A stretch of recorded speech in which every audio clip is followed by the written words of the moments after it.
وہی حالت ہے، گلے میں کرتا نہیں، گٹھڑی نہیں، ٹھیلا نہیں، سامان نہیں، اور رو رو کے یوں کہتا مولا آج کسی نے دمبی کی قربانی دی، کسی نے بکری کی قربانی دی، کسی نے اونٹ کی قربانی دی، کسی نے گائے کی قربانی دی، میں فقیر ہوں، میں مسکین ہوں، میں بالکل مفلس اور نادار ہوں، میرے پاس تو یہ میری جان ہے، میں اس کی قربانی دیا چاہتا ہوں، قبول فرما۔ ہزاروں لاکھوں لوگوں کے سامنے ایک چیخ ماری اور مینا میں جان دے دی۔ اس حالت میں ان اللہ والوں کا آخری وقت آتا ہے۔ ایک ہم لوگ مرتے ہیں ایکسیڈنٹوں میں، سڑکوں پہ، ادھر موت کا جھٹکا لگ رہا، ادھر منہ میں کنجری کا گانا۔ ارشاد فرمایا مدنی کریم صلی اللہ تعالی علیہ وسلم نے سیاتی علی الناس زمان، او لوگوں میری امت میں ایک وقت ایسا آئے گا لوگ اتنے برباد ہو جائیں گے، صبح کو آدمی مومن مسلمان ہوگا، شام کو موت آئی تو جنازہ کافر کا اٹھ رہا ہوگا۔ گھروں میں، محلوں میں آج موت آتی ہے، کنجری کا گانا منہ میں ہوتا ہے، ادھر دم نکل رہا ہے، ادھر کنجری کا گانا کانوں میں آواز آ رہی ہے، میت کو غسل دیا جا رہا ہے، کنجری کی آواز آ رہی ہے، جنازہ اٹھا کر لے جا رہے ہیں، کنجری کی آواز آ رہی ہے، قبر میں میت اتاری جا رہی ہے، کنجری کی آواز آ رہی ہے، قبر پہ مٹی ڈالی جا رہی ہے، کنجری کی آواز آ رہی ہے۔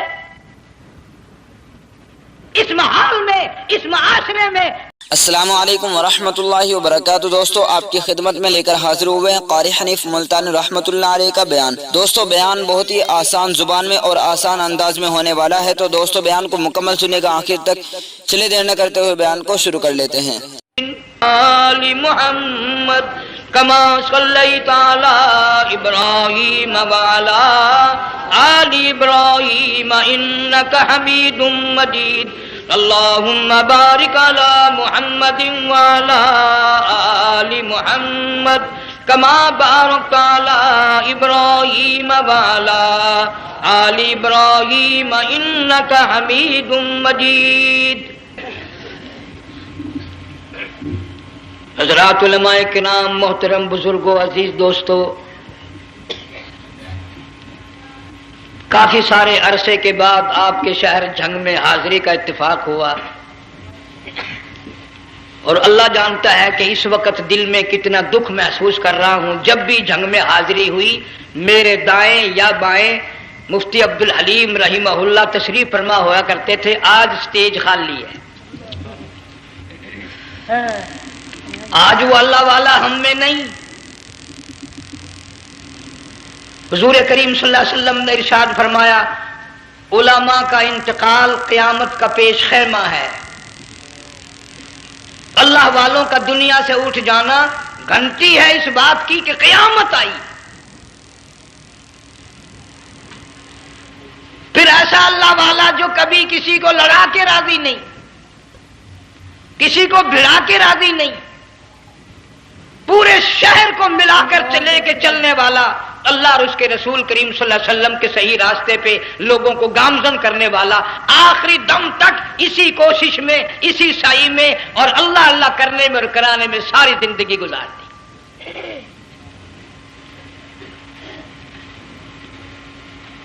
سارا شہر جنگ مل کر، سارے علماء مل کر کوشش کریں، مفتی عبدالحلیم کو نہیں لا سکتے، یہ خلا پورا ہونے والا نہیں۔ پھر ساتھ ساتھ مولانا صوفی محمد یار صاحب سب قید رحمہ اللہ، وہ بھی اس دنیا فانی سے رخصت فرما گئے، ایک اچھے خاصے طبقے کو وہ بھی داغ مفارقت دے گئے، اور قریب ہی کے زمانے میں سرگود شہر میں مفتی احمد سعید صاحب رحمہ اللہ وہ بھی رخصت ہو گئے۔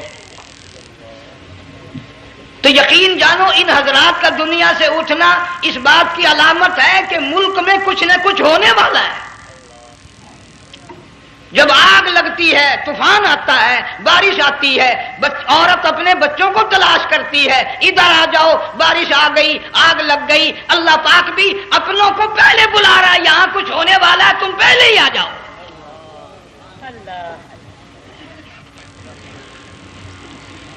اور اس طرح بھی اشارہ فرمایا وَكَمْ أَهْلَكْنَا قَبْلَهُمْ مِنَ الْقُرُونِ، اللہ فرماتے ہیں میری زمین پہ عداوت نہ کرو، فساد نہ مچاؤ، قتل نہ کرو، خون نہ بہاؤ، ناحق لوگوں کا خون نہ بہاؤ۔ اللہ پاک کی زمین ہر روز صبح کو عرض کرتے الہی لوگ مجھ پہ زنا کر کے چلتے ہیں، بدماشی کر کے چلتے ہیں، اجازت دے میں لقمہ بنا کر نگل جاؤں۔ مجھے اپنے اوپر ان کا چلنا پسند نہیں، مجھے اچھا نہیں لگتا۔ ہر روز آواز لگاتی ہے ظالمو، بدکارو، بدماشو، میرے اوپر دندناتے پھرتے ہو، ایک نہ ایک دن میرے اندر آؤ گے، تمہیں پتہ چل جائے گا کہ میں تم کو کتنا دشمن رکھتی تھی۔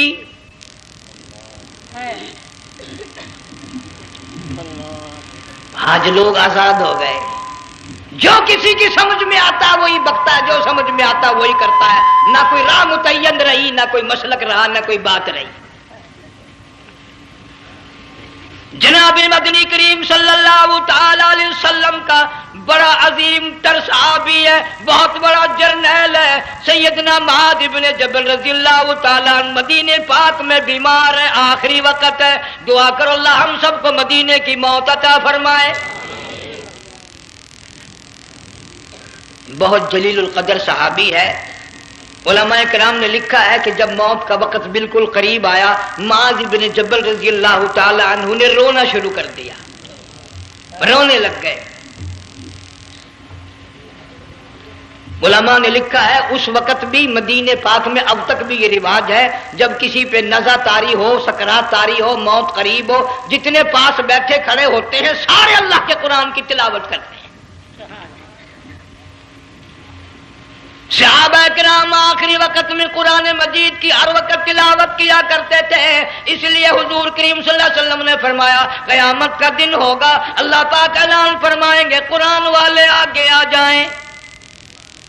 عرض کیا جائے گا قرآن والوں سے کون مراد ہے؟ حق تعالیٰ جل شانہ فرمائیں گے میں قرآن والا اس کو کہتا ہوں جو میرے قرآن سے عشق رکھتا تھا، پیار کرتا تھا، محبت کرتا تھا، اتنا پیار تھا آخری وقت تھا، ادھر موت کا جھٹکا لگا، ادھر میرا بندہ قرآن پڑھ رہا تھا، آج بھی اپنی قبر سے اٹھا، میرا قرآن پڑھتا ہوا اٹھا، تم میدان حشر کا چکر لگاؤ، آج بھی ان کے منہ سے کستوری کی خوشبو آ رہی ہے۔ معاذ بن جبل رضی اللہ تعالی عنہ قرآن مجید کی تلاوت فرماتے فرماتے رونے لگ گئے۔ کسی صحابی نے کہہ دیا موت سے ڈر کے رو رہے ہو، موت سے ڈر گئے؟ فرمایا نہیں۔ پھر کیوں روئے؟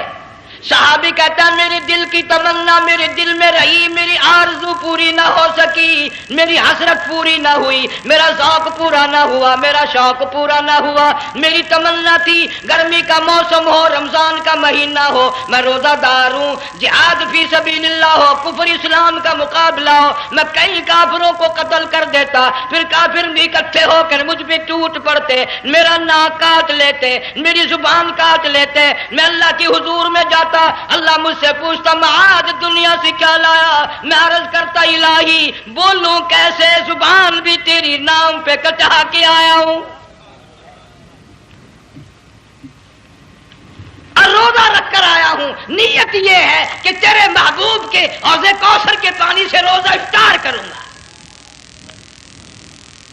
اللہ اکبر۔ ان اللہ والوں کی یہ موت تھی۔ مالک بن دینار رحمت اللہ علیہ ایک عجیب نوجوان کا واقعہ تحریر فرماتے ہیں، گرمی تھی، دوپہر تھی، سورج اپنی شباب پہ تھا، بڑی سخت گرمی تھی، میں نے ایک نوجوان کو دیکھا، وہ پیروں سے معذور ہے، دونوں پیر نہیں ہیں، ہاتھوں کے بل زمین پہ گھسٹ گھسٹ کے چل رہا ہے، اور گلے میں کرتا بھی نہیں، سامان کوئی نہیں، سواری کوئی نہیں، کھانے پینے کا انتظام کوئی نہیں۔ مالک بن دینار رحمت اللہ علیہ فرماتے ہیں میں نے اس نوجوان سے پوچھا کہ تو کہاں سے چلا اس حالت میں؟ کہنے لگا میں بلخ بخارے سے چلا ہوں۔ تجھے یوں ہی ہاتھوں کے بل گھسٹتے چلتے کتنا عرصہ گزر گیا؟ نوجوان کہنے لگا اللہ والے 7 برس ختم ہو کر 8واں لگ چکا ہے۔ اس حالت میں کہ جی ہاں اسی حالت میں، تیرا کھانا پینا۔ جوان کہنے لگا والذی هو یطعمنی ویسقین،